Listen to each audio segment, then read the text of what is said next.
State of X. State of X. State of X. I love hearing that intro music. What is up, ladies and gentlemen? It's me, your boy, Uncle Cody here, welcoming you to another episode of the State of X podcast. This is a podcast where we talk all things social experiment wrestling and shine a nice little spotlight on the wrestlers in the independent scene.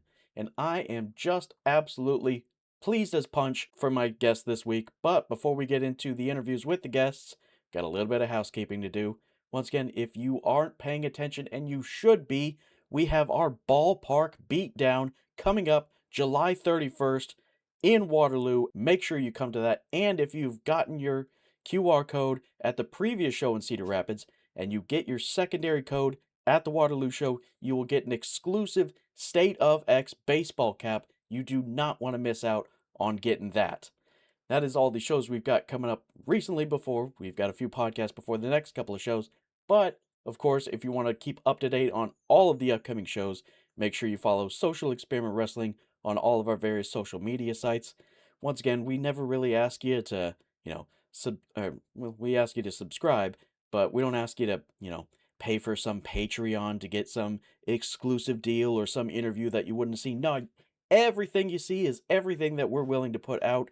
We don't put it behind a paywall. We don't make you go to some weird, unknown website or some secondary application on your phone. No, we're right here in the trenches with all of you, getting to know all of you. Well, if you come to the live shows, of course, and you can only see those by following Social Experiment Wrestling on our various social media sites and checking out for the updates.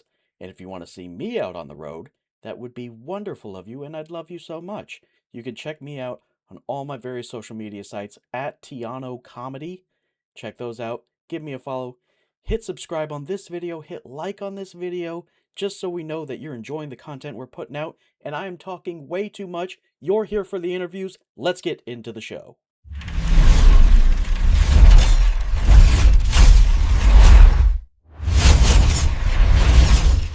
Ladies and gentlemen, my guests, now I have two for the price of one. It is double the trouble, and it's not even my birthday. Ladies and gentlemen, please welcome my guests, Brady and Brock Seyden. Please tell me I got your last name right. It's a weird German last name. Oh, God, so of course it's German. America, just imagine the Y as an I. So it's Seyden. Seyden. I should have asked, and you know what? This is what makes this podcast personal, is I'm just going to fuck up on the fly.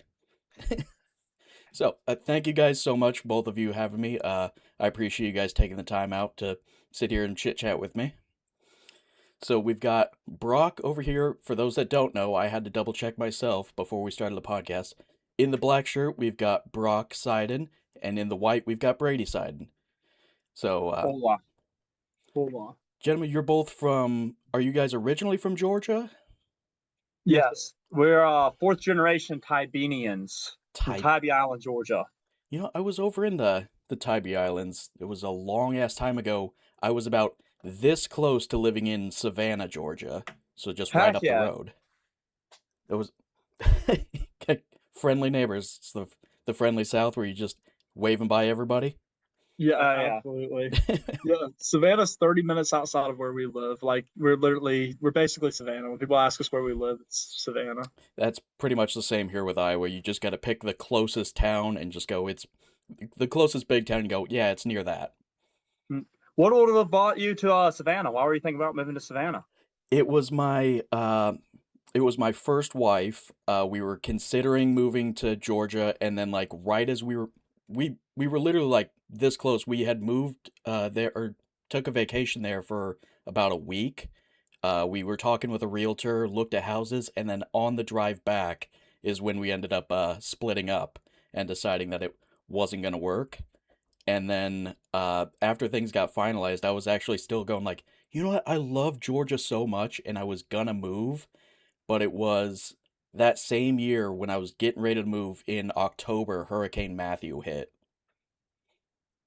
So yeah, that was I was gonna say so are you out of Cedar Rapids or are you out of just south of Cedar Rapids? I'm in a small town, Iowa. So same situation with you guys. I'm pretty much right in town, which is how you and I, or how I met you guys, was in the Cedar Rapids ballpark show. Was Oh that yeah. was that a new Cool. experience for you guys performing at a ballpark? Yeah, it was good. Like getting the win was cool, picking up a win, but like it was kind of frustrating that the crowd couldn't pick up that like baseball is more of a skill than a sport on like wrestling when we have to go out there and actually do like a feat against someone else, and all they have to do is just hit a ball that's traveling a moderate speed, just like what was the baseball field, 300 feet. Something like that. Calling out Yeah, baseball players this early in the podcast. I'm here for it. All right. you just have to succeed 30% of the time in your Hall of Famer. Can you imagine that? Yeah, Oh, I just God. can't believe they were so respectful about that sport. When they were at a wrestling show that had a prelude of a baseball game. Yeah. Well, they saw real athletes performing and flipping around. They obviously were intimidated by you guys. Mm-hmm. Absolutely. Even their mascot. Yeah. Oh, absolutely. The mascot paled in comparison to the performance you guys put on. I think that was a compliment. Yeah. Yeah, of course it was a compliment. I have nothing but compliments over here. Did you guys, I forget, did you guys go down and we had a few wrestlers at our ballpark beatdown go down and do some of the like sideshow things. I feel like you guys were kind of at least running around. No, we were locked in. We were locked in on the memorabilia. We're big baseball guys, low key. Oh, that's Like, fair. I have respect for the sport that you have to succeed 30% of the time and you'll be a Hall of Famer. So it's kind of cool to see all the stuff there. We were looking around the stadium, seeing all the familiar names they had in the Wall of Fame. And that was a pretty cool experience. Hopefully there's more ballpark shows in the future. We like history. Oh, We're from absolutely. Savannah, you know? Oh, of course, you got the Savannah Bananas over there. Yeah, they're everywhere now. Is We that were so? at one of the first games. You were at one of the first games? Yeah. Nice. Is that something that you guys thought about doing? I know you guys didn't jump into wrestling until kind of relatively recently. Was there ever a thought to pursue baseball or anything like that? I'm awful. I played baseball, like I played T-ball when I was 8, and I threw the ball back at my dad when he wasn't looking. And like at the last second I said his name and I split his lip, and then like literally I Ooh, put the ball down for the rest of my life. I was like, I'll be a good spectator of baseball. I'll succeed in every other sport. We that was prefer to just watch baseball. that, Yeah. that was just your way of telling your dad you wanted to be a pitcher, not on T-ball. I still could succeed in T-ball. I was batting Ha-Song Kim numbers. I was in the 0.071 batting average crew. Yeah. Hey, it's better than anything I've ever done with sports. I think the only two sports that I played were football, and I sat on the bench almost the entire time. And just before that, I played soccer. And in our entire season of soccer, we scored a goal total. So, sports, not really my thing. I'm more of a personality. And Heck yeah. that's debatable sometimes. But but Brock, I did a little bit of research on you. You used to fight like in MMA. Is that something like that? Like right out of military school? Yeah, like we went to private military like high school, like military Catholic high school. We wrestled there, and I was like I didn't have the grades really to get into good colleges, so I was like, oh, you know what? My friend was doing it, and I ended up being in an environment where I could live off of it for 4 years, and yeah, I got to fight on Anthony Pettis's show a couple times. Like it's funny, those are like the ones that are all on YouTube. All my wins are on YouTube, which is pretty nice. Nice. But yeah, I had a lot of fun with that. I had a $28,000 surgery from snapping my leg in half, but Oh, how did you other than snap that, your it was pretty leg? good. I didn't realize my leg was broke when I was in camp, and I got to my fight. I banged out on like the treadmill and just thought it was like weight cut stuff because I was a big weight cutter. Like I was from 200 to 170 within like 3 weeks. And so it was like, I saw those weight cut things and I get in there, 10 seconds in, I just step backwards and snap my own leg, like Oh my from the God. ankle all the way through. It was like that Peter Griffin gif where he's like holding his leg. Oh, yeah. Mhm. So it wasn't even some other dude leg kicks you and snaps it. You just did it yourself. Yeah. And then the people didn't even cover the whole surgery. I mean, they at least I covered $20,000 of it. Well, that's But something, I I mean, guess. like, the collection agencies are like, yeah, the rest of it's on you. And like, damn, looks like I'm working a lot this summer. Yeah, what's a collections agency? You can ignore those calls. Yeah, that's a good philosophy. I don't want to be the guy to say it, but yeah, I'm glad you said it. We don't condone that legally on camera, but It is an option. It's yeah, just an option. it's an option. People don't pay student loans, medical bills. They all just pay each other off anyways. Exactly. So did you ever? Because I know Brady, you were a personal trainer around that time as well. Am I correct? Yeah, I still am. I just with pro wrestling, I didn't have the time to really commit to training anyone. So I That's took a fair. step back from that and I was like, let me just focus on the traveling of pro wrestling, which kind of personal training is what led us to pro wrestling That was gonna be my because question. Yeah. uh it was kind of a cool story. So I had a Down syndrome client. His name is Adam Wilkins, great guy, Okay. but huge wrestling fan. And he showed us one day a picture of him with Seth Rollins, and it was just like at a house show in Savannah at the Civic Center. It's like that moment made his life, and it's like to be able to do that for someone would be amazing, but also just donate your time to someone in an entertainment format will be amazing.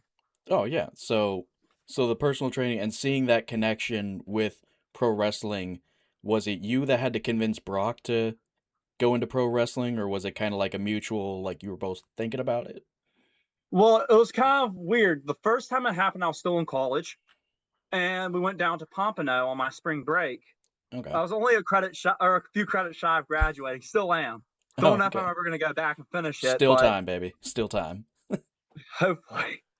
But we went down to Pompano and I did a tryout at CCW's training school there and got the scholarship. And I remember dropping out of school and going there and being there for a few months, but Florida was just too expensive to live in. So I went back home. I was a little discouraged, but that was around the time he snapped his leg. And by the time he was recovered, he was like, "Hey, I'm gonna do like one more fight, and we're gonna try wrestling again." We found Black and Brave, and by a little miracle, we got in because it's like takes a long time to get in there, but coincidence in our background helped us get in there, and kind of from there, we've just been traveling.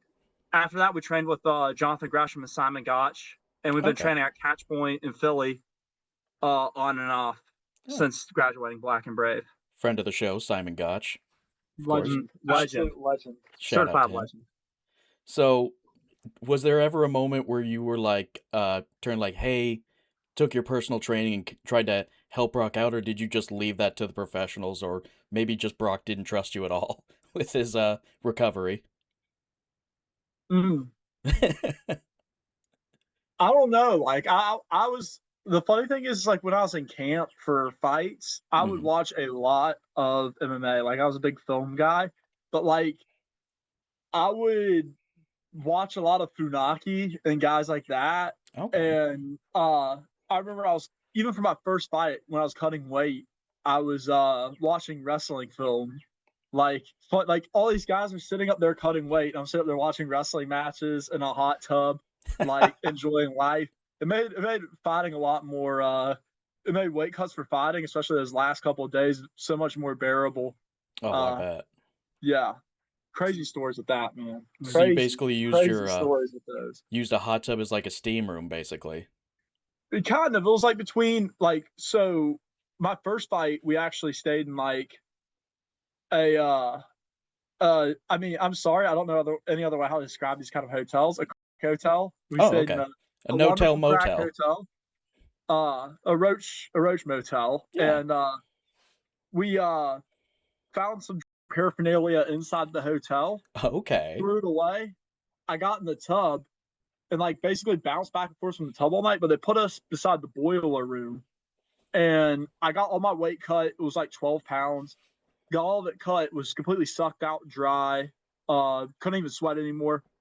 And all night, people in the boiler room. I couldn't sleep at all. I think I watched like 12 episodes straight of Reliving the War podcast, and this like 8 matches, just eight wrestling matches all night.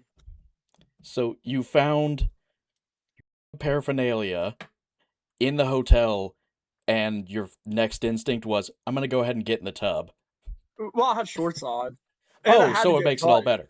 It had to get cut. We had 3 other people that were using. We had a portable sauna or like steam room thing, and we had like 3 people using that. And I'm like, you know what? What would WWDFD? What would Don Fry do? What would Don Fry do? Don Fry would get his ass in that tub. That's fair. What was the without naming things? Was it just like a needle or something, or? No, it was a pipe. Oh shit! Without naming things. Oh, my bad. It was here's the thing that was kind of cute. They personalized it a bit.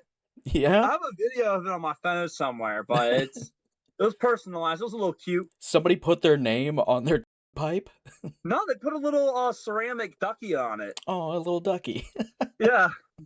I've never seen kids like personalize their stuff. That's great. You don't want to get those confused. Yeah, I was gonna say you don't want to get them confused. You know, maybe personalize it a bit. Bedazzle it. That's true. It's sort of like getting a custom lighter or something like that. That way, if somebody's got a hold of you, go, hey, no, give that back. Yeah. So, with you guys traveling around all the time, has there ever been other? What's the best way to put this? I know personally, as a comedian, when I get booked on shows and I have to travel to other states, it's hit and miss whether or not they're gonna pay for my hotel or not. Is that, I don't know how that works with wrestling. Is hotel kind of covered most of the time, or are you just We've never had hotel covered. Never had hotel covered. We've never had a hotel or plane ticket covered, and we've been in like 9 states. But that's not a bad thing on the promotions. We're first year guys. Oh, okay, and they're that's giving fair. us a chance. And they pay us good to be on the shows. It's just not hotels and plane tickets good because that's for the main eventers. That's fair. But we're lucky they gave us the chance. We've worked for some really good companies in like the 10 states that we've worked for. So what's the usual go-to then when you get sent off to another state? Like, are you guys usually looking for a hotel, or do you just kind of like try to get to know somebody and find like a hostel or something like that? We're big hotel guys. Yeah, we got good jobs outside of wrestling, so like we're able to afford nicer hotels anyway. Bragging. Yeah. Small flex. A small flex. Yeah. We could pay for hotels.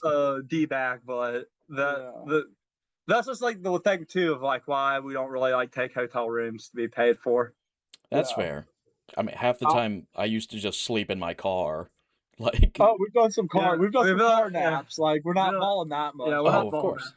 Yeah. That's been more oftentimes than not, especially like middle of winter. There's a couple of times I was in like South Dakota in the middle of a blizzard, and it's like -20 plus wind chill, and I just have this thick blanket and I just cocoon myself in the back seat and I just try to survive until morning. That's trendy now. That's like a thing. It's stealth camping. Yeah, you're a professional stealth camper, man. You're stealth, yeah. It's something like that. You gotta make do with what you got, and what I don't got is money.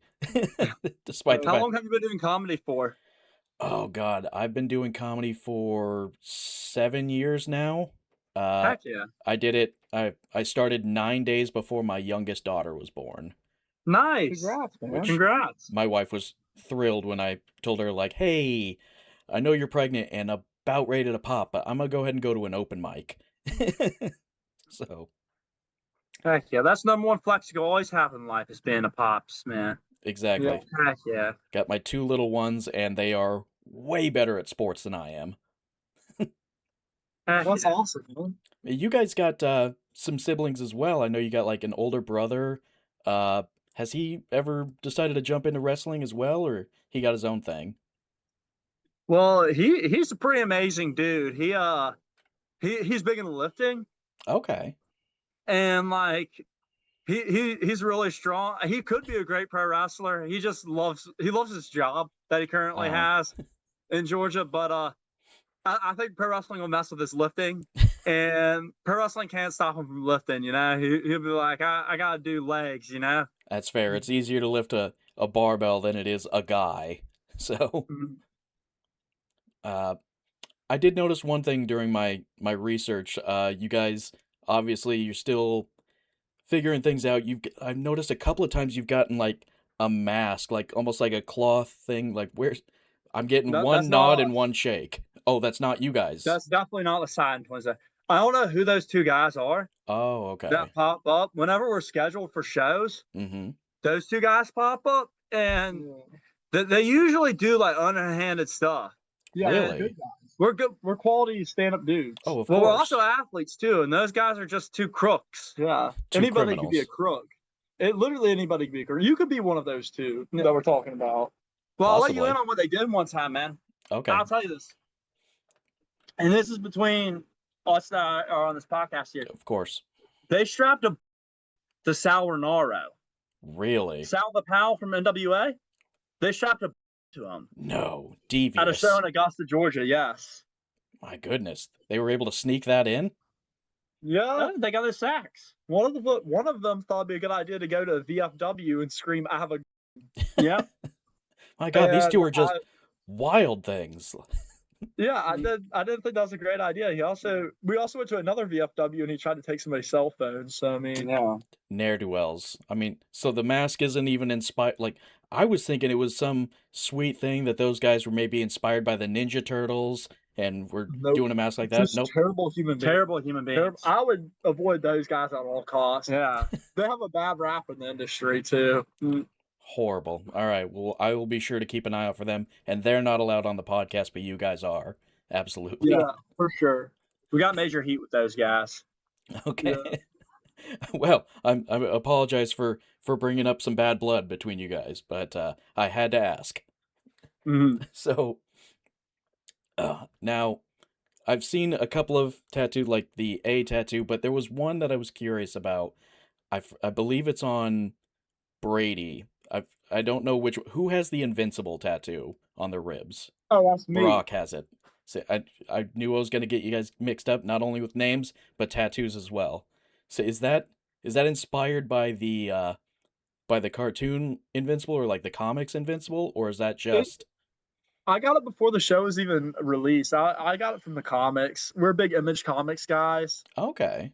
So like when we ran an ultra and I was just like, you know what, this would be a cool little thing to commemorate it. There's some other personal meaning to it too, but like it's just I love the property. I think it's really cool. Brady could probably speak to it more than I can because he's obsessed with it. But yeah. You both have been watching the show and all that? We really just like the comic book a lot, or the original run of the comic book a lot. Before the original first two continuums of the comic book, before it got way too edgy and Okay. crappy. But we love it. We love independent comics too. That's course. A big thing for us. If you can't tell from around here and the conversation I had with former mentor Simon Gotch, I am a comic book guy, so that's my niche as well. But Image Comics, I'm trying to think of what their IPs are. I feel like I know a couple of them, but I can't think. Spawn. Yeah, Spawn. Spawn is Image? Okay. Huh. It's not like Savage Dragon. Like they're all of Todd McFarlane stuff, basically. Oh, that is a tremendous art. Todd McFarlane there was always those weird like angles with them, especially with his like Spider-Man comics, how he'd damn near have him just twisted up in a knot and he's just swinging from building to building, but the way he contorts his characters always was interesting to me. Yeah. The way he takes things out of frames too. Oh, absolutely. Really cool. Yeah. And the Spawn comics, those are, again, I'm amazed I don't have a Spawn comic somewhere around here, but yeah, there's an old interview that Todd McFarlane did. I believe he was on like, it was some Sirius XM show. I wish I'd remember it off the top of my head, but it was him going like in depth of like the artistry of him coming up with Spawn. He's got like pretty much all of the memorabilia. He has a full museum just dedicated to all the different like artworks and IPs that he's helped work on, and half the stuff that he's got he took from Marvel. He was just like, yeah, this is mine now. You mess with the Spawn movie? The Spawn movie. Yeah, I gotta say I mess with the Spawn movie, especially John Leguizamo as as the Violator. It was I just feel like that's a character that only works in the '90s. oh, With that type of stuff, absolutely. like no one ever writes people like that anymore because No. I think people are scared to write someone that's irritating, even if the point of the character is to be irritating. I don't know. I think they're more worried that they want that they're gonna come off as like corny or something like that. Cause like, Mm. cause yeah, I mean, Leguizamo was huge on just those weird characters. Cause he was even in the God, Leguizamo was in everything in like late 2000 or early 2000s, late 90s, like that Super Mario Bros. Movie, the live action Oh one yeah. with Mhm. Bob Hoskins, I think his name was. With Yeah, Bob Hoskins. He's a G. I like Bob Hoskins. oh, Who Framed Roger Rabbit? That guy's a beast in you that. know, He in locked in for that one. he locked in with, not for Super Mario Bros. He was tanked the entire movie. Like if you rewatch Super Mario Bros, he's drunk the whole time. Was that post Roger Rabbit? Post It had to be. yeah, that was post Roger Rabbit cuz Roger Rabbit was like helping him get back into movies cuz Hoskins did a lot of them, but yeah, then Super Mario Bros kind of was the decline after that. I'll tell you, there's a dog water, the absolute trash Bob Hoskins performance. And I don't like to Please. crap on Bob Hoskins. I want to say this though. Unleashed with Jet Li, Oh my god, yes. that movie's buns. And I have people that defend that movie. It's Dude, like, no, that movie's garbage, man. no, there's something about a bad movie that's just it it it can be so bad that it's great, and that's one of my favorite things to do. I will go on like I mean, the king of finding bad movies is go on Tubi, and that is where you'll get Hmm. some absolute gems. The ones with like the lowest star ratings, immediately I want to watch it. Have you seen Jersey Shore Shark Attack on Tubi? Jersey Shore. I haven't seen that one. Surprisingly, I have not seen that one. I've seen everything from like Santa Jaws to like Land Shark and everything like that. Haven't seen Jersey Shore Shark Land Attack. Shark is on our watch list. On my IMDb watch list, Land Shark is on there. Dude, if watch that one and Ghost Shark. Ghost Shark is incredible. There's not to give a spoiler to it or anything, but there's a moment where this little chubby kid is about ready to go onto a slip and slide, and as he dives in, coming from the other side, Ghost Shark just comes in and fucking eats him. That's how you know you have a great taste in bad movies. Like people don't know about the shark. Like there's certain keywords you can use to Mm. find the peak of bad movies, and like Oh, Steven Seagal is one of them, but like yes. sharks is another. Steven Seagal. Oh my god, I grew up on all Steven Seagal, Jean-Claude Van Damme, Kurt Russell movies, but Steven Seagal Hmm. like Under Siege was one that was on almost every single time it was on cable. Yeah. I love Under Siege, man. I love the fact that it's like Steven Seagal tried to ruin that movie so bad, Oh, but then like absolutely. Tommy Lee Jones does not get enough Mm. credit for Ah. basically turning what would have been a horrible Steven Seagal movie into like a classic action movie, Oh, just for being a little bit different than how he usually plays someone, you know? if you want to treat yourself, go watch any new Steven Seagal movie. Oh, we love him. We love him. We Have you love him. seen? Oh my god, I don't know the name of it, but it's one where he's like, it's essentially him in like Desert Storm. It's him in like the Oh, Sniper Special Ops. yeah. Rob Van Dam's in it, isn't yeah, it? Rob Van Dam is in it. I think somebody pointed out there's almost no scene in that movie where he's standing up and like Yeah, moving. Yeah. yes, I love this part about this thing. He like the thing about how you can tell a peak Seagal movie is how little Seagal moves in the movie. Yeah. And that one, I literally don't think he gets up out of his seat. No. He's hardly in the movie, and he's on the cover. I legitimately I think there's a couple of scenes where like it's just showing like his upper body or him like peeking around a corner and he's actually in a rolling chair or something like that. I'm pretty sure. Oh my god. There was that in like it was Under Siege and the other movie that actually isn't a bad movie, but it's Bloodsport was always on in my house as Mhm. well with I think yeah, that one was Jean-Claude Van Damme as well. Yeah, Bloodsport slaps. Oh, We had a DVD of Bloodsport that it would skip through the end, so we ended up having to buy it digitally. But oh my gosh, man, that was the best $3 I've ever spent in my life. Absolutely. Bolo Young, super underrated. That guy was awesome. Yeah. He was in the Jean-Claude Van Damme twin movie. Oh yeah, every Double kid impact. wanted to start a kumite in their backyard. Mhm. So there was, oh my god, I think they made a second Bloodsport, like without Jean-Claude Van Damme. I think they made Bloodsport 2. I know there's like, it's weird because some of Jean-Claude Van Damme's movies, like Universal Soldier, has two continuums. Ooh. You got Universal Soldier, the straight to DVD ones. Mhm. They go up to like Universal Soldier 3. But then you got the actual Universal Soldier sequels. So like there's like Universal Soldier, Day of Reckoning. That's like the one with like Dolph Lundgren back in it, and then Jean-Claude Van Damme's Evil. Oh my bad. That's another one that you'll know is usually a good but bad movie is Dolph Lundgren's in it. Dude, all those old action stars, like they try so hard. That's what made oh my god, what's the movie where all of them not Indestructibles. It's what's that? The Expendables? Expendables. That's what made, like, as it progressed further and further, it just became more and more of parody movies. Like That first, is a parody. I swear, The Expendables is a parody movie. oh, 100%. It like it's almost Fast and Furious levels of nonsense. Thank you.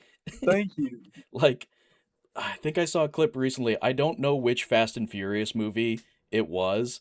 It had to be like one of the later ones, like, 13, whatever the hell they're on now. But there was one where it was just Vin Diesel versus like 37 Marines.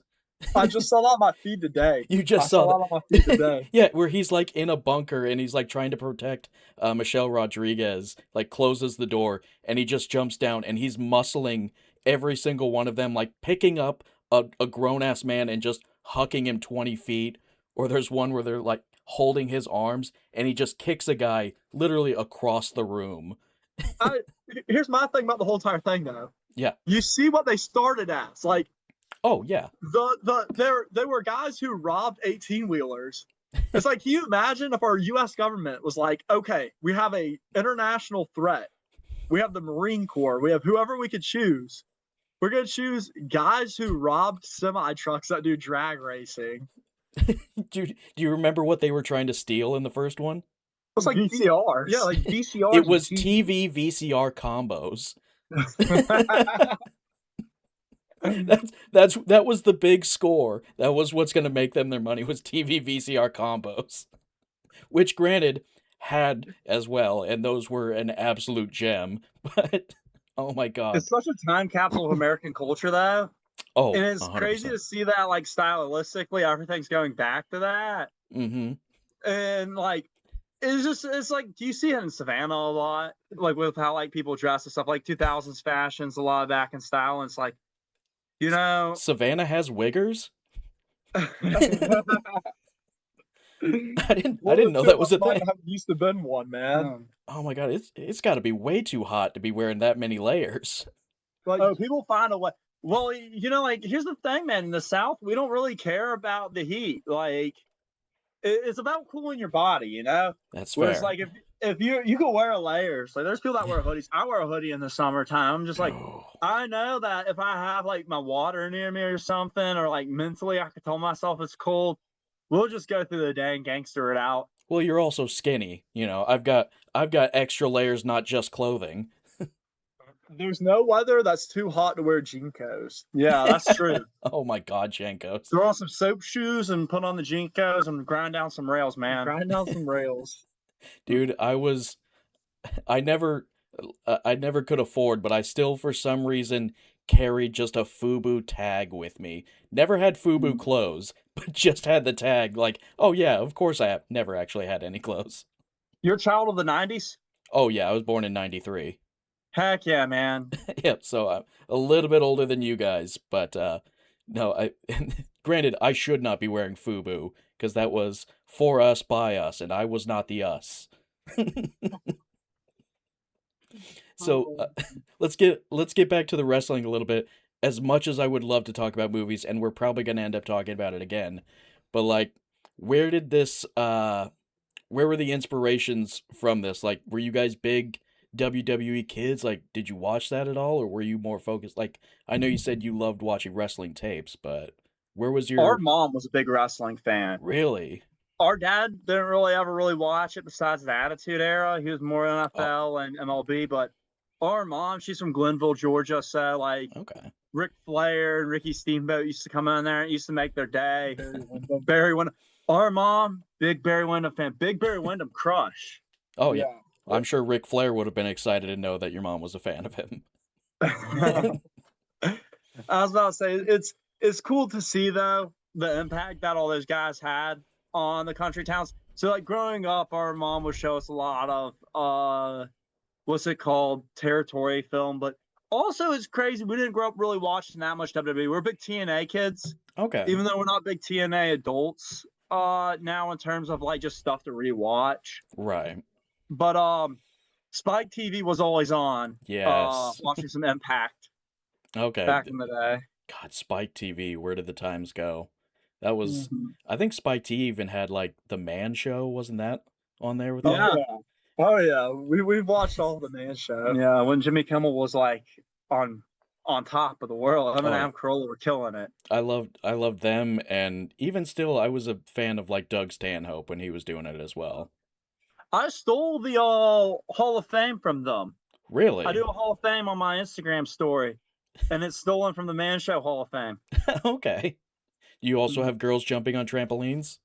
No, There's a lot of stuff from that show that didn't age well. yeah, that is true. There's a lot of stuff in that show that didn't age well. Certain Jimmy Kimmel segments. Yeah, Yeah. well, a lot of Jimmy Kimmel stuff didn't age well.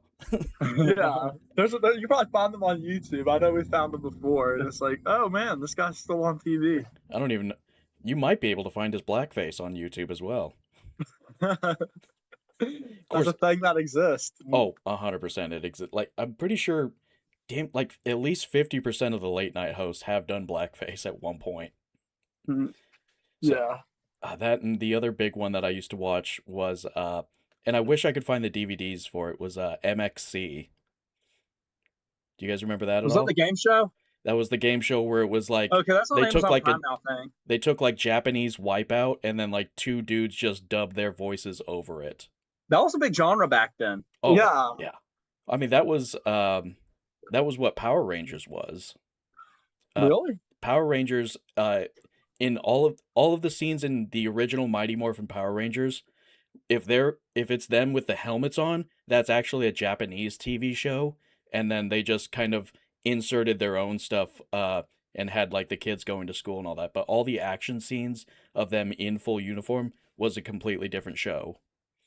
I actually legit probably like when I first started wrestling, I wanted to do a Power Rangers gimmick, but we didn't have two other friends to do it. So like we couldn't fill out the full roster of Power Rangers. That's fair.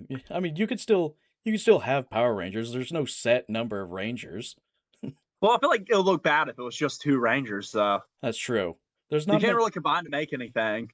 there's not really a whole lot of like famous like cartoon duos. There's always like, I mean, there's a couple of like main guy and sidekick, but I'm pretty sure that'd be a little bit difficult for you guys to figure out who's the sidekick. Mm-hmm. But then you've got like the three ninjas, Ninja Turtles, there's 4 of them. Power Rangers, there's what, 6 of them. Surf Ninjas. There's 3 Surf Ninjas, and then Yeah. Rob Schneider. We don't talk about Rob Schneider anymore. Okay, yeah. So was there ever like, I mean, I know you said you wanted to do a Power Rangers thing. Was there ever like a moment where you were kind of throwing back and forth some gimmicks? We still have one that we're gonna do. Really? It's the acapella fellas. Yeah. The acapella fellas. You're a millennial. You know how big Pitch Perfect was. Oh, absolutely. So it's like if you could capture Pitch Perfect in wrestling form, then I think you'll have something that's bigger than like the actual NBA. Yeah. And then you won't. Then you'll already have the theater kids, but now you'll also get the choir kids involved. Exactly. I think ripoffs were right there. Yeah. All they needed was a TV deal, and they would have been. I swear to you, like Banana Ball would have never existed if we had ripoffs. Yeah. Yeah, you just challenge your next opponents to a rap battle or something like that. For sure. I mean, like I don't have bars, but like we could probably beatbox together and come up with something. Yeah. You'll figure it out. We're good ad libbers. You're good ad libbers. Yeah. That almost sounds like a slur.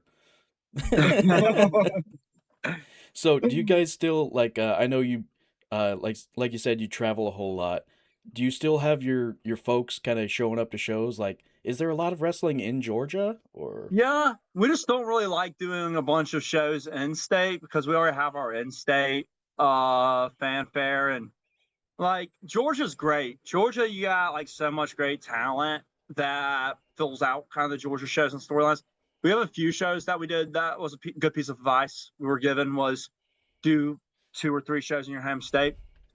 But we just love traveling. We love the history and how wrestling's different everywhere.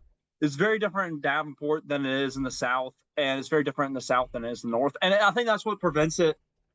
That type of traveling prevents us from being very cynical, like how a lot of pro wrestlers tend to get sometimes, where it's like, oh, I'm doing it the right way, I'm doing it the right way. But in reality, it's just kind of just based off where you're at. so, how does it differ from like the South to a place like Iowa? Like, give me some examples of some differences that you've noticed.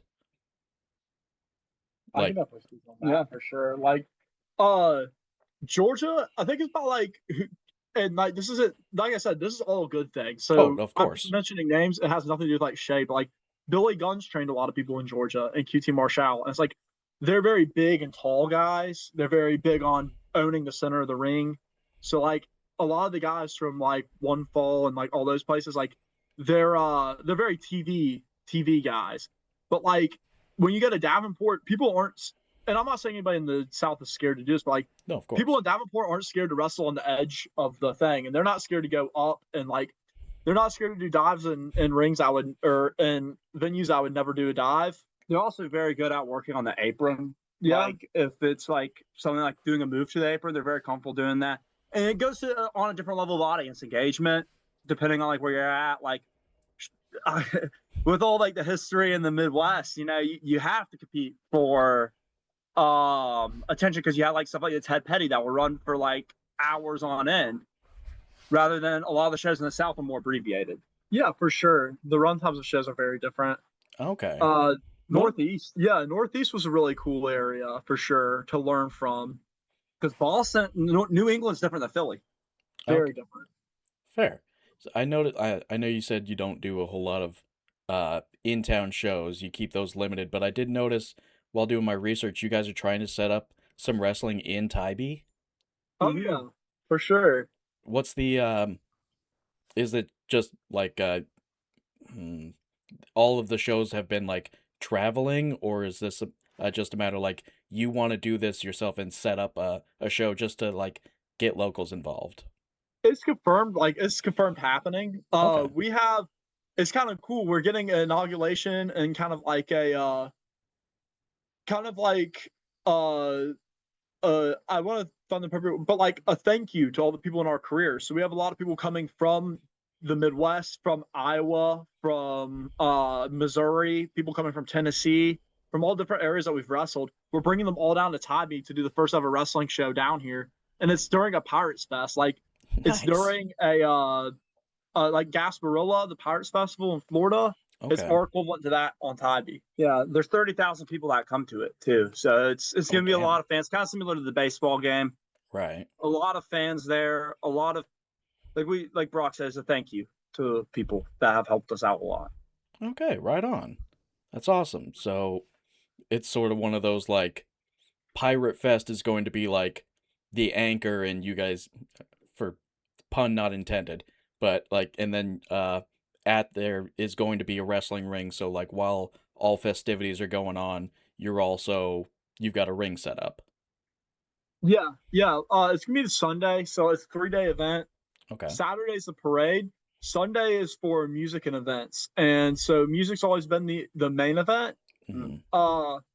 But we sat down and when we were brainstorming this with some of our investors, we're like, hey, what's something that we could offer that would be perfect for this and the people that we have picked out? And we thought Pirates Fest would be perfect for the vibe that we were going for.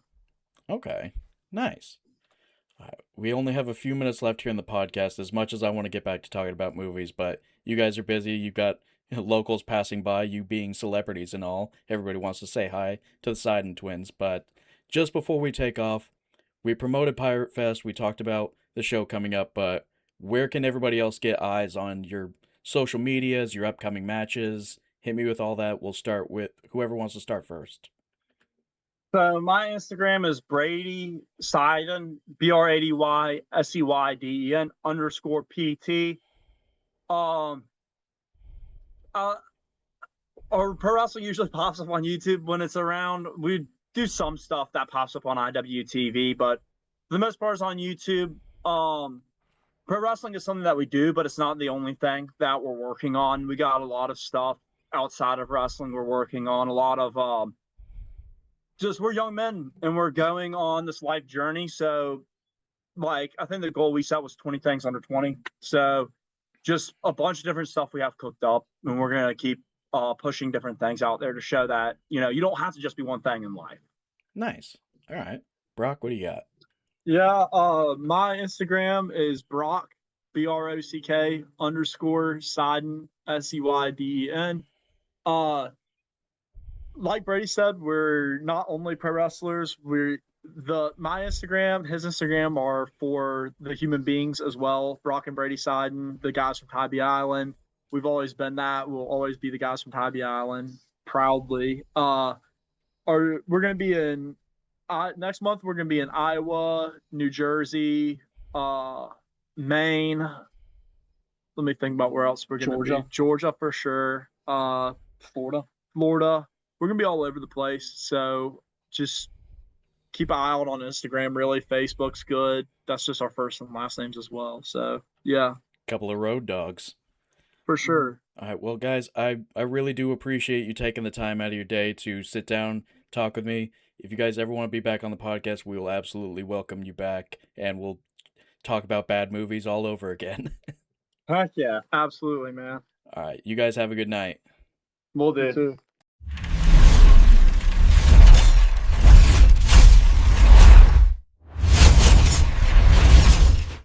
Ladies and gentlemen, my next guest, not only is he a superstar, he's a rock star. So not only is he going to knock you down with high flying, kicks, punches, and all that, he's also gonna have a drumline solo just to embarrass you a little bit more. Please give your love and your respect to my next guest, Mr. Everette Benton, also known as the Rockstar Rhapsody, Eori St. Clair. Everett, thank you so much for joining me. What's going on? What's going on, man? Thanks for having me. I appreciate it. Oh, this was a long time coming. It had a hot minute of trying to get you in here, but we were finally able to get our schedules mixed. You being a busy man, not only being a high flying superstar, but also a rock star with your drumming. And I'm curious about that. I really want to get into that. But before we get into the details of it, you bring a drum kit with you during like shows and everything like that. And the last time we saw that was at the Riverhawk Rumble, in which you were doing a solo and then you were just blatantly attacked from behind by Dylan Cole. And it almost seems like there's some animosity between the two of you. Now, I'm relatively new. What's going on between the two of you? Well, I mean, we got booked for the singles match, and sometimes some people don't like to see a man with many talents. And I was going out there, I was just doing my thing, and then he decided to just jump me before our match, try to get the upper hand, try to weaken me before he got an advantage later on in that Rumble that night. But that match ended up in a double countout, so he didn't get quite the best of me. We were on like even playing fields, even though he jumped me from behind. But I ended up giving him a receipt later on in that Rumble when I eliminated him. So I feel like it's not the last I've seen of Dylan Cole, that's for sure.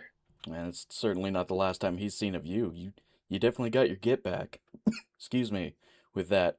But I mean, before you were attacked, it was a great solo. Like your drumming is phenomenal. Like I mean, I'm not a musician myself, but still just enjoying the music.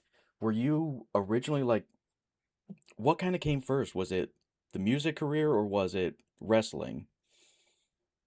So I would say wrestling came first because I started watching wrestling when I was like 5 or 6.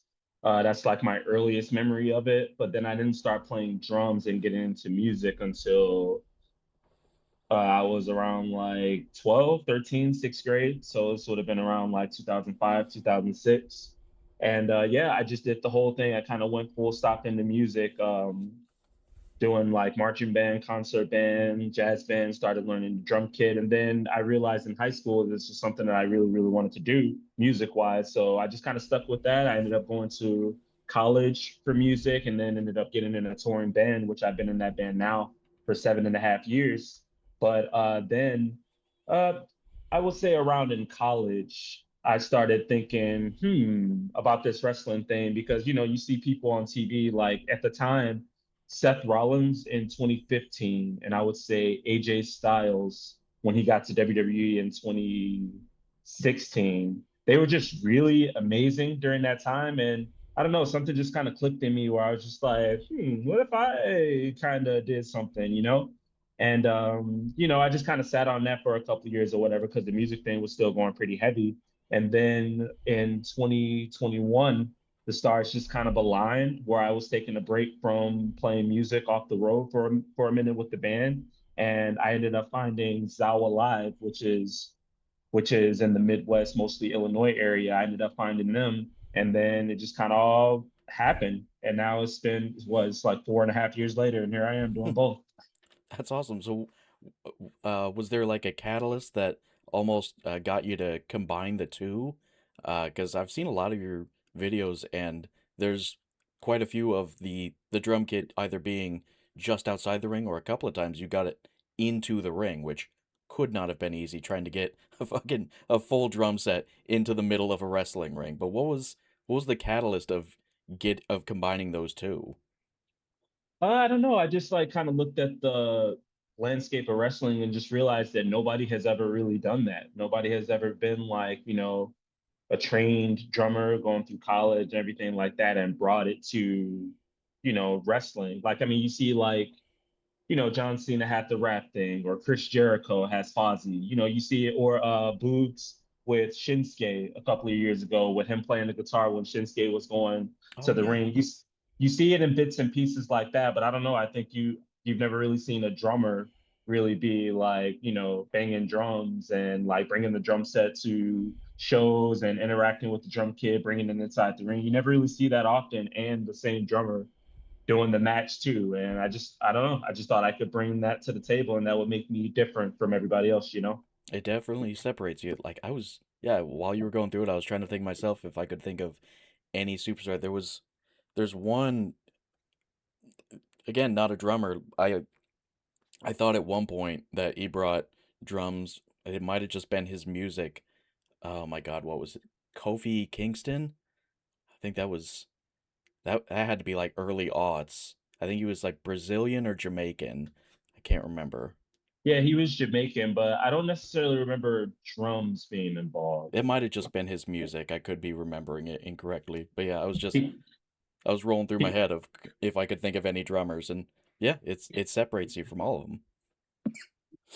But you said Seth Rollins and who was the other one that kind of kicked you AJ off? Styles. AJ AJ Styles. Styles. That's what it was. You kind of base your style off of, not necessarily base it off of them, but like took inspiration with I mean, because you're definitely not afraid to even jump outside the ring and go high flying with it. Was seeing them do that, like, to me, I'm terrified of heights, of course, but like just seeing you guys jump off of that, was seeing AJ Styles and all that, you're like, all right, I want to give that a shot.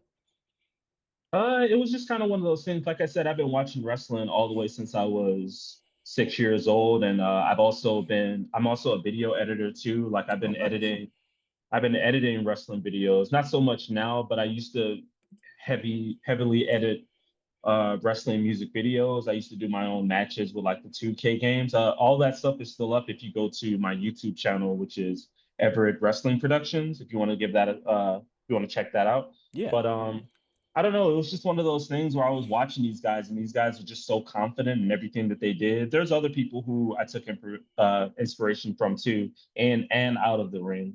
But I would say those two definitely got the wheels turning where I was just like, maybe I could do something like that, or why not me? You know, they started somewhere, you got to start somewhere type thing. Admittedly, like when I first started like looking into schools around that time, it was really intimidating just because like, you know, wrestling is not easy, even though some people make it look very easy. Did you Um, ever think of going into like the wrestling team in like high school and all that, or was it strictly like you were so focused on band during school and then later on was the wrestling? Like, were you ever in school wrestling? No, I was never in any athletics in school at all. It was mostly you know, a band geek through and through, honestly. Nothing wrong with Like that. yeah, I'm talking marching band, doing parades, I'm talking concert, jazz bands, the jazz concerts after, all of that stuff. It was mostly um yeah, it was mostly music. I still stayed like mostly in shape. I didn't do anything crazy athletic until I started getting into wrestling. But um but yeah, that's kind of how where that started. I would say it started with AJ and Seth Rollins around that time.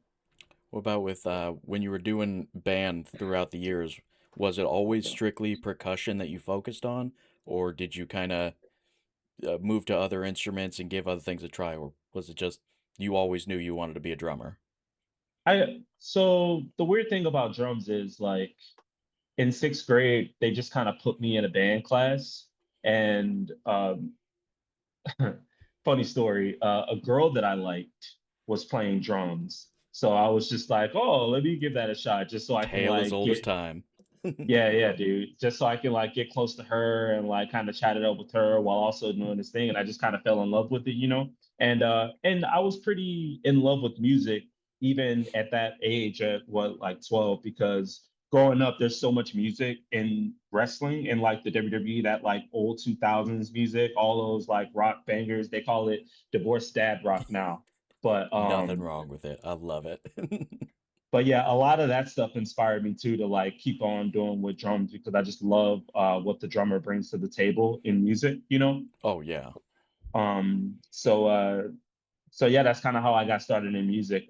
Had a crush, but then realized that I actually love doing it. And then it wasn't until like, you know, I really enjoyed myself, but it was in like the 10th or 11th grade where I was going to like different jazz camps because of my school and seeing top-notch musicians come to my town. That's why I was like, okay, I kind of want to get a little serious about this music thing.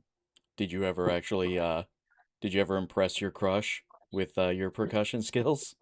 Not really. We became friends. I think Uh, we're better off as friends when it was all said and done. I don't talk to her now, but of course not. yeah, but you know, I hope she's doing well. Of course, we wish her. It we wish her the best, and it worked out really well for me because I found out something that I really love. So See, there we go. You got the best part of it. You made a friend to get you introduced into your real love, which was music. yeah, exactly. So, forgive my ignorance. I don't know a lot about like the various percussion instruments. Uh, I know you said you focused on drums because you're crushing all that and you found your love for it. Is was there like any various drum types that you messed around with? Again, I don't know So the difference between any of them. yeah, my bad. So yeah, mostly drum set, but you know, when you're doing marching band, I was on bass drum before. I was doing the quads with the little drums all attached to Okay. one. In concert band, you know, you have like the cymbal part where you're just on cymbals or Okay. just snare drum roll for graduation song, all that stuff, you know. But there was no, I never played like getting into jazz, they have you play piano and learn the basics of that. But I never really dove into another instrument. Like I can't like sit down and really play like a tune on piano or hop on bass or something, you know? Right. We'll leave the Maybe South one Park day. jokes out of it. There's not a Maybe bass in your attic. yeah. Maybe one day I'll if I when I get the time to learn other instruments just to have it under my belt, but it's solely drums mostly.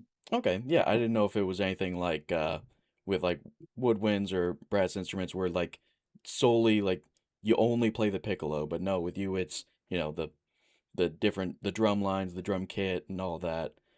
Uh this is going to be another I don't know if you'd call it an ignorant question, but you being a relative close enough to an expert for me, know way more than I do. What would be more of an accurate representation of like the drumming community or like music? Would it be Whiplash or would it be Drumline? Uh, Do you remember Drumline? Oh yeah, oh yeah. Love that movie. Love that movie. A little bit of both, man, because it can get really competitive at that high level where you want to really prove yourself. It could get really intense when you have a band leader who's just like on your tail all day long. Like that was me in high school, but really in college, man, where I was like really testing. It's just like your college professor band leader, he does not care. He will grill you in front of everybody and make you feel it, or grill everybody else in front of everybody and make you hit that practice room where you're just like not hating your life, but like they make it intense, man, to where you're in that practice room hours learning these charts or practicing these licks or whatever, and your spot's on the line. Like if you don't play this song well, there are other drummers in the band. There's other drummers that are coming up, and you got to hold on to that spot. So there's a first chair and a second chair drummer as well with all Yeah, that. yeah. And if you're not picking up your slack, it's really embarrassing. I've had that happen to me before, where I've been in a rehearsal and it just wasn't happening, and then the band leader's just like, Everett, hop off the drums, get the other dude on. It's Mm. really embarrassing, but it's just the way it is. Happens sometimes. Was he ever screaming in your face, much like J.K. Simmons did, asking if you're rushing or dragging? Maybe not screaming, but I've definitely got to like WTF before. What the F are you doing? It's not working. You gotta get out, like go leave the practice, go practice. Like I've gotten those though. Okay, I got it. I remember seeing a thing about that movie Whiplash where like when he's screaming at Miles Teller of like, "Are you rushing or dragging?" Like somebody took the audio from that and actually showed like, no, J.K. Simmons did have that pinpoint accuracy and he was like rushing in that moment, and J.K. Simmons could legitimately tell. Are there a couple of times where you've heard like drumming in either movies or just, you go to a band concert and you go, I'd have done it better. I mean, I try not to judge people's performances Of because course. people people are letting out their people are doing the best they can. People are trying to have fun and everything. So I try not to be super, super critical. But you with the trained ear, you know this stuff. Just like, I mean, it's just like wrestling. When you're watching a wrestling match, you know who knows their stuff and you know who's like, that footwork a little rough, man. I got you. So so it's like that, man. Okay, yeah, and we're of course not going to bad talk anybody. I got to try at least a little bit as a broadcaster to get the tea. No, no, it's definitely like that sometimes, man. Where you're at a show and you're like, oh, that means that singer's a little flat, or Mm. that drummer is dragging a little bit, a little asleep at the snare drum, etc. The amount of times I do that with almost zero musical talent behind me. Like, my wife is definitely the far more talented one. She was in jazz band, she was also in choir and everything like that. So she knew what she was talking about, and I took that as, well, now I know a little bit about this. Even as a stylist, she does hair and makeup. I will occasionally look and see somebody do hair or do something like that, and I go, you fucked it up. And just judging with no actual experience behind me. No, I feel you, bro. Yeah. But you said you're in a jazz band. Now forgive me, I don't. Marbin, is that the name of the hmm band? Okay, I did pronounce it correctly. Is that's the band you've been with for 7 years? You said. Yeah, I joined this band and pretty soon after college, I had my audition for it, and I start going on the road with them in December 2018. Nice, congratulations. Thank Uh, you, man. was that just one of those they were putting out like, hey, we're looking for a drummer, or how did that come about? Yeah, it's funny how it happened. So pretty soon after I graduated in May of 2018 from Northern Illinois University, the saxophone professor there, so the saxophone player in the band Marvin hit up the saxophone professor at NIU, and he said he was looking for a drummer, and the professor recommended me. So then we got to exchanging a couple of emails, and then like a month or so later, they had me learn a couple of their tunes. I drove up to Chicago, we played and jammed out a little bit, and they pretty much liked me on the spot. And the rest is pretty much history. That's awesome. You guys, from the tour posters I've seen, you've been traveling it's fucking everywhere with Yeah, yeah, a little bit of everywhere. Mostly in the States. The furthest we've been out is we've been out to Canada. We've had a couple of cruises that go outside the US, just like a little bit. We've been to Mexico. That's about it. I haven't been like overseas, but yeah, lots of miles, lots of shows with those guys for the past 7.5 years. I've probably been to pretty much every state with them, if not like, I mean, I'm probably missing like Alaska, Hawaii, but most of the states we've been to, just like small towns, big towns. Yeah, man, it's been a crazy journey, man. That's awesome. Thank you. Was that a matter of like, wow, I just kind of spaced my question. So, have they ever like seen that like, hey, you're wrestling somewhere, so let's get a band or get a show set up for the band, or vice versa?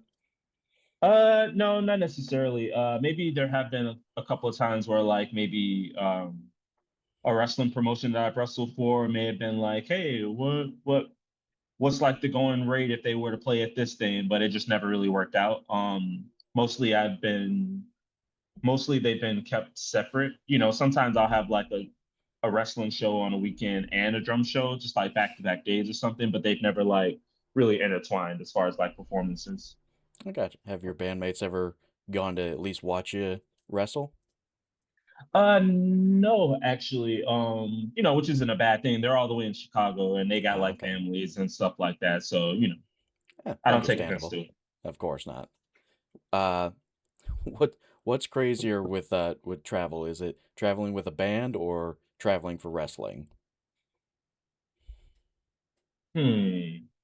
I would say for now, I would say it's with the band because you just never really know what's going to happen. With wrestling, you never know what's going to happen too. But when I'm on the road with them, like I sometimes I don't know where we're staying. Sometimes we drive all the way. Sometimes we drive like 6 hours a day. Sometimes we might drive overnight. Sometimes our show might be at like 11 p.m., but we got to the venue at 6, so we're just hanging out all day. So I would say, as far as like unpredictability, I would say it's music. But I feel like I'm really just scratching the surface for wrestling though, because I feel like it's going to get crazier in the future. Have you traveled as much with wrestling as you have with the band? No, definitely not. Just because with wrestling, I've only really traveled like, the most I've done is like a triple shot weekend, like 3 shows in a row, 3 days. But with wrestling or with music, I've been out probably like 40 days straight, Oh, wow. like literally different show, different city every single night, 40 days straight. Now I know I kind of talked to my the previous guest, the Seyden twins, and then they had definitely moments where they had to cover hotels themselves, which is normal for performers where we've got to, cover wherever we're gonna sleep at night. Is that one of those like the band as well? You guys kind of pitch together to figure out where you're sleeping for the night, or does the venue help out a little bit more with It just kind of varies from day to day. But mostly I don't really have to pay for much. I just kind of have to show up, be ready to play with the music, be prepared, be on time, etc. And they take care of a lot of the logistics. good? Now, is it I'd imagine they're a little bit older than you with the experience because you said they were professors almost looking for a drummer. Was that correct? So it was the sax professor that linked me up with them, but they are a Okay. little bit older. I think they're both the leader sax and guitar player. They're both 40, I want to say. Okay. Because yeah, once you start getting to a certain point in age, sleeping in your car just stops being an option. Yeah, definitely, definitely. I'm getting to that point, and I'm only 33, but I spent the latter half of my 20s just being like, I'll sleep in my car and, pocket the money that they were going to give me for hotel and then wake up the next morning and pop like a glow stick. No, no, I feel you, man. Just every joint is just sore, and you're like, all right, I've only got a few more years of sleeping just with the car seat back, and then now I'm starting to be like, all right, as long as it's a hotel for cheap, it's a bed. Yeah, absolutely. Yeah, you got to think about those things when you're a traveling entertainer. Yeah. So, you're originally from Illinois, or you just live in Illinois now? Yes, actually. So I'm originally from Southern Illinois, East St. Louis, Illinois, to be specific. Okay. Is that one of your God, I've really got to stop doing drugs. I've half the time I forget my questions. Hey, you're good, man. We're just hanging out, man. No Exactly, pressure. we're just a hang. So yeah, eastern part of Illinois is that that was your Oh, main that's I'm way Southern Illinois, near St. Southern Louis, Illinois. Missouri, Say but it's East St. Louis, Illinois, though. East So St. it's Louis, like, Illinois. yep, it's literally like right on the border of Illinois and Missouri. Oh, okay, I gotcha. Now, and that was where you got wrestling as well. Like, how big of a I know you said you watched wrestling since you were 6. How big of an influence did that have on your family as well? Like, they kind of introduced you to it, or was it just one of those you're flipping through the channels and picked up on it? It was actually one of the flipping through the channels thing, man. Like my earliest memory, man, is like seeing Chris Jericho doing his pose on the stage. That's like the furthest back I can go. And I just remember either flipping through channels or like we went to like Blockbuster and like got a DVD or not DVD, a VHS tape. Yes. uh, yeah, that's like the furthest back I can remember is like probably 2000, Chris Jericho, Triple H. And then it starts getting a little bit less fuzzy in 2001, 2002. Gotcha. But your parents are supportive of I can't imagine what their reaction was like going through like he's a musician, he's got all this going, he's gonna go to college for music, and then you go up to him and you go, I'm gonna wrestle.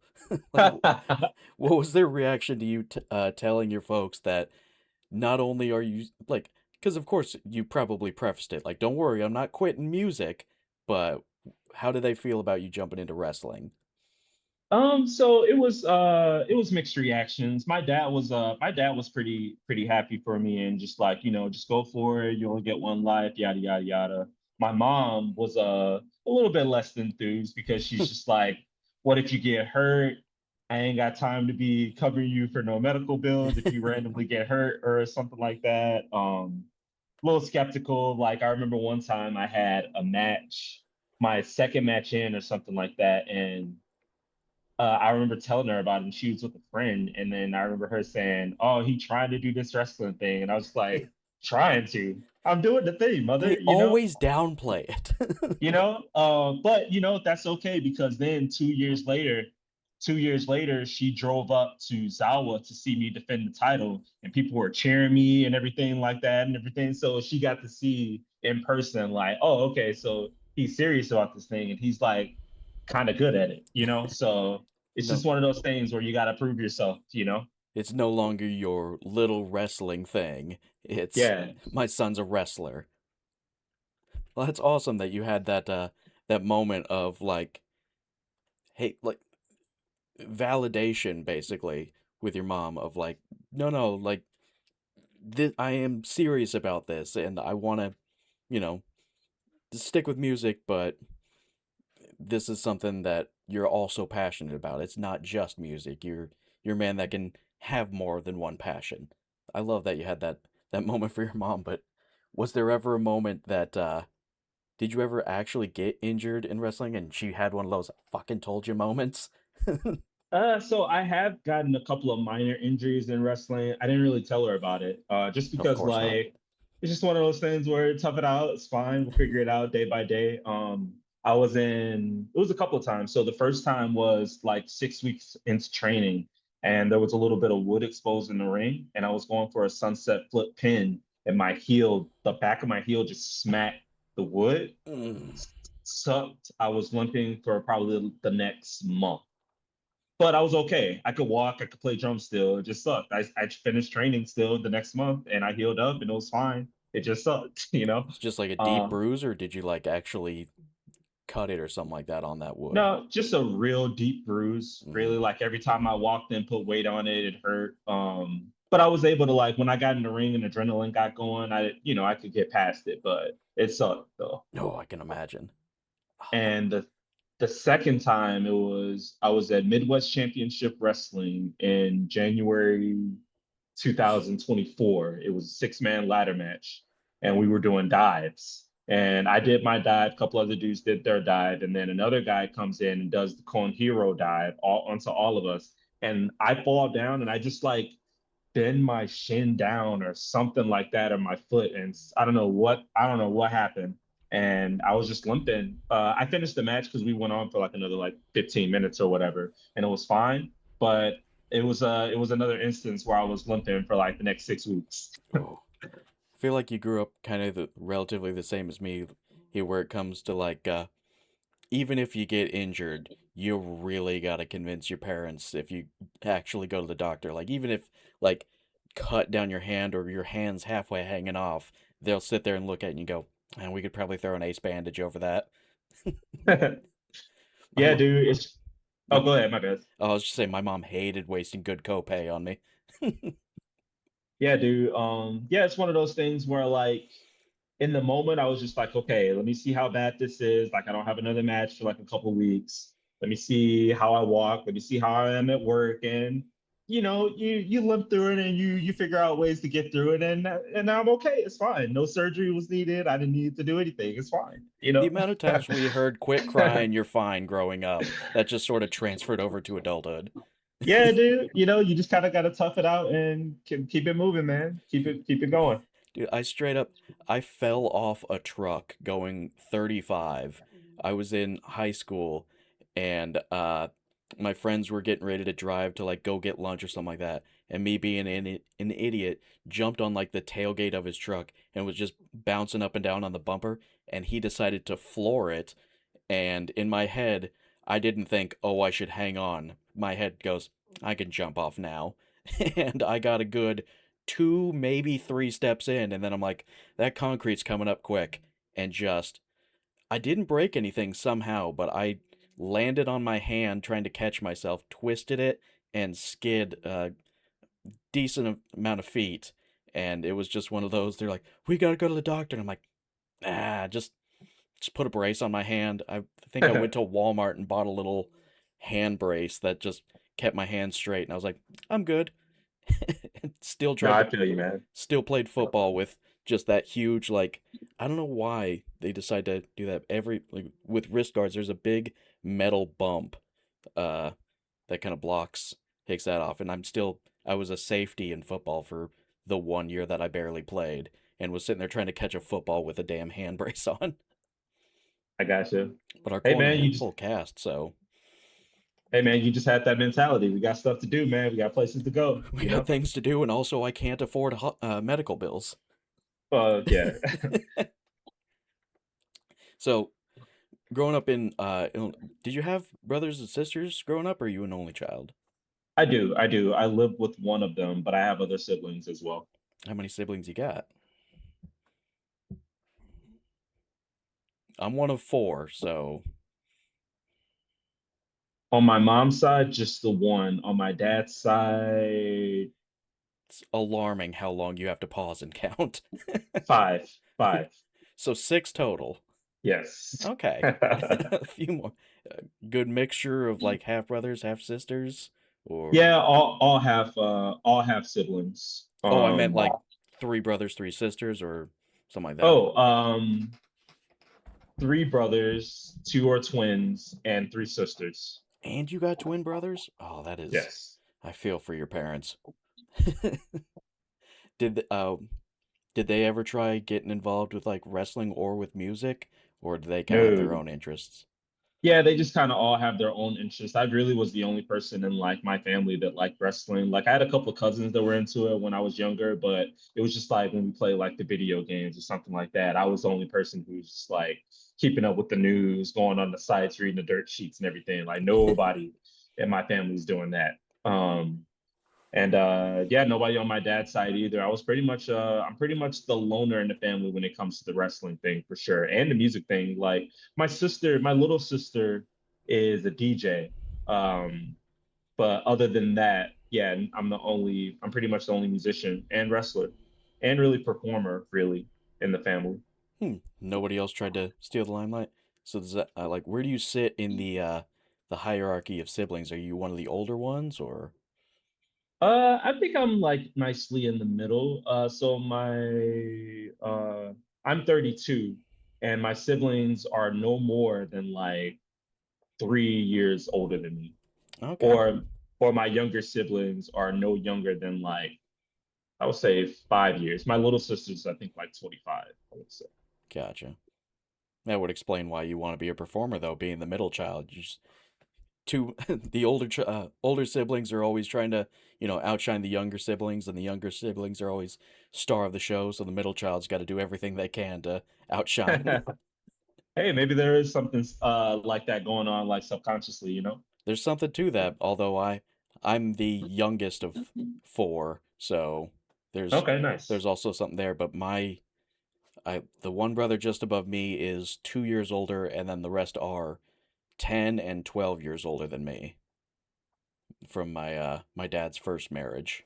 And that was one of those, we all kind of had our own thing that we did. Like my oldest brother was military, and now he's like a math genius. He pretty much gets brought on to help people with their books, like think the accountant just a little bit not as dangerous or as, I mean, he might be as smart. I hardly talk to my oldest, but one down from him, he was the wrestler and the way into drinking and having fun and partying, and the one just above me just tried his best to outshine me anywhere he could. And then I got taller than him. I gotcha, I gotcha. Always got those sibling rivalries going on. Always a sibling rivalry. Of course, that made things even more fun once I became bigger than him. Then I started doing the wrestling moves on him.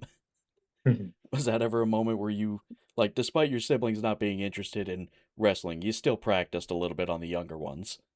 Yeah, sometimes when we were in like probably like middle school, seventh, eighth grade, we used to get around with like cousins, our brother, and just like wrestle around or whatever. Sometimes they get a little bit more serious than others, you know, and oh mom, he did this, la la la, you know. Of But course. One gets a little bit too hurt and they don't want to sit there and stay quiet about it and just try to walk it off. They've got to run over to their parents about it. yeah, yeah, a lot of back and forths going on. So, uh, you did say that you defended a title match, and that was with it's the Fireweight championship. Did I get that correctly? Yeah, yes, yes, yes, you Fi- did. you still hold the title, don't you? No, I don't. I had lost that title a while ago. I had lost that title back in September of 2024, and that's when I took like kind of like a hiatus Okay. from wrestling or whatever. But it's funny that you say that because I have an opportunity at the Fireweight title again in August, where Zawa is having a show in Comanche, Iowa. So that's on August 8th, I want to say. So if anybody's Okay. listening and wants to come to that. Absolutely. Got to check out, you see if you win the title back, because you held it for a year. It was about a year. Yeah, it was about at least like 10 or 11 months, actually. Was that your first title win, or have you had titles in the past? No, that was my first and only title win so far, So anyway. far, of course. How did that feel being able to? Because I mean, I don't know if you did as well. I mean, I couldn't afford them, but just getting like even the replica wrestling belts, seeing the kids that did manage to get like the ones that are real close to the real thing. How did that feel actually being able to have your own title to just display and carry around? I mean, really, it's the dream. I mean, what more else can I say? It's like one of those things where I finally saw like my hard work paying off because there were moments like when I was training where I was just like, I don't know about this, or just like a lot of lonely nights, a lot of self doubt that everybody goes through, and it's just one of those things where you're in the moment, like it really feels like surreal, when like I was like in the ring and I was just like, man, this is like really happening. Like, you got like your peers coming up and congratulating you. And that's also the promoter saying that they believe in you, putting you in a spot like that. And for that long, like yeah, I can't say enough good things about Zawa because they gave me an opportunity to just like do this thing that I've been in love with since I was like 6 years old, So yeah, it's the dream, man, and I want more, Absolutely. Was there ever one of those moments where you were like getting ready to go out, whatever it was you were doing, and you kind of eyeballed that title. You're like, nah, maybe. The one piece to put the outfit together. You ever thought about going out there with the title on? What do you mean? You Like mean? just going out to hang out with friends or go out to a bar. Oh, Because the amount of times I would have had to talk myself out of wearing a wrestling title belt.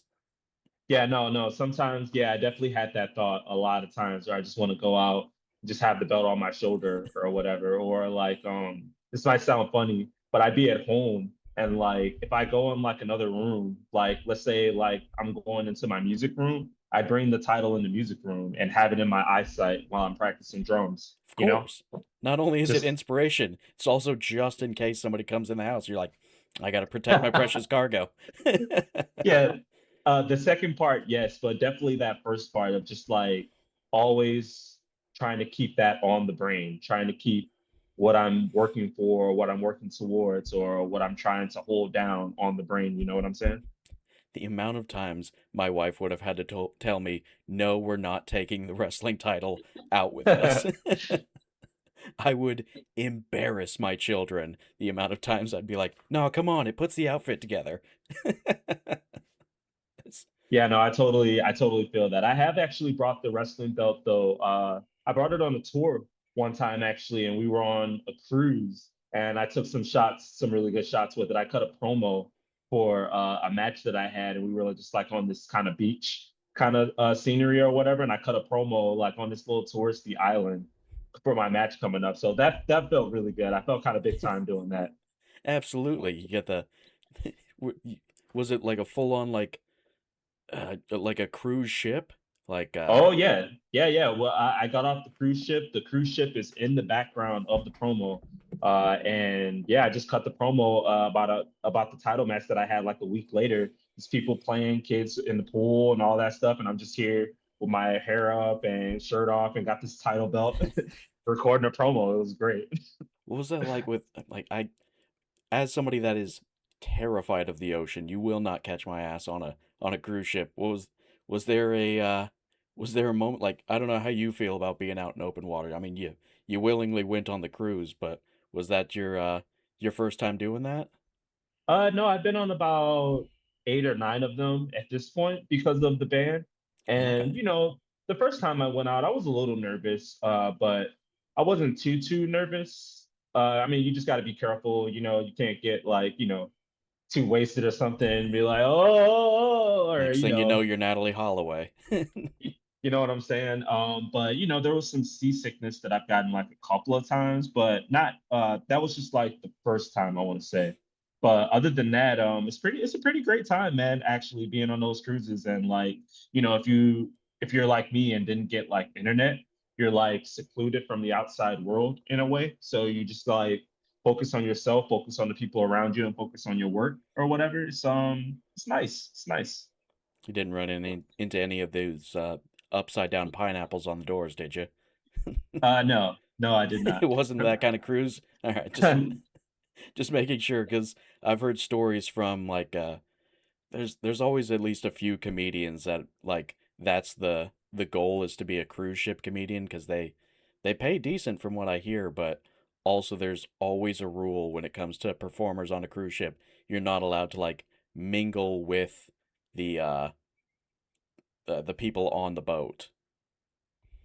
Like, I don't know Yeah, for sure. Not many rules in that regard, but the option's always there, I guess. if the options. I'm not insinuating that you know, uh, started hitting on everybody on the boat. I'm just remembering stories. There was apparently, I don't remember his name, but even if I did, I probably shouldn't slander him.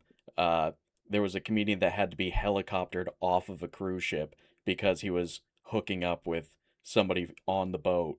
But I think it ended up turning out was the captain's wife or something like that. Oh well, Yeah, problematic, but there has been a couple of times where, like, they just were not welcomed back on that cruise line just because they had a fun night with a passenger on the boat, which seems unfair. yeah, no, I'm not getting into anything that exclusive anyway. the, haven't delved into that side of the rock star nature. Yeah, trying to get with like the captain's wife. That's a little out there.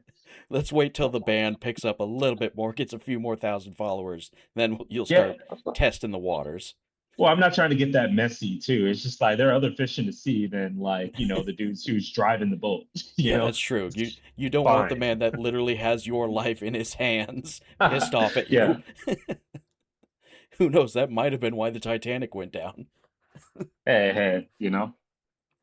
We've only got a few more minutes left. I still appreciate you taking the time to chat with me. But just before we take off, where can people find you? Give your social medias again. I know you promoted your YouTube, but do that one more time and all your other socials. Hit them with it.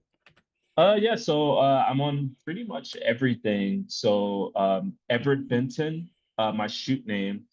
That's on Facebook. You can find me. You can find Eori St. Clair. You can find that on Facebook as well. I have a separate page for that. My Instagram, you can find me at Eori. That's Eori dot Saint St Clair Clair. That's on Instagram. You can find that same handle on TikTok, and you can find Eori St. Clair's stuff on YouTube as well. I got a couple of matches up there. I got a couple of matches as Everette Benton too, so you can look up those. And I have my old wrestling music videos and some matches that I used to custom make and promos like that. That's Everette Wrestling Productions on YouTube. What about the band Marbin? Do they have a YouTube channel as well? Oh Somewhere we can yes, the check them band. out? Yes, the band Marbin, they're on everything as well. You can just type in Marbin, that's Marbin. And it's you can type official next to it. That's most of the socials full handle. But yeah, we're on everything as well. I'm talking Apple Music, Spotify, YouTube, live performances, Instagram, all that stuff. Awesome. Well, Everett, I want to thank you once again for taking the time to sit down and chat with me. This was a good time. I was glad we were able to get our schedules figured out. Thanks, man. I appreciate it, man. Hopefully we can do it again sometime. Yeah, this was a great chat, man. Thanks for having me. Absolutely. Take care, man. All right, man. Thanks for having me.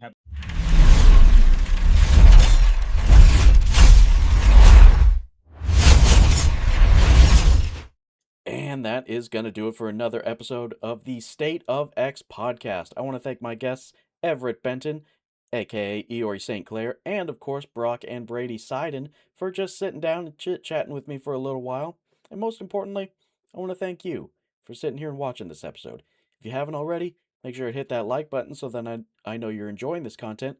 Hit the subscribe button, that way you get notified each and every time we put out another episode, and you take care of yourself, because I love you.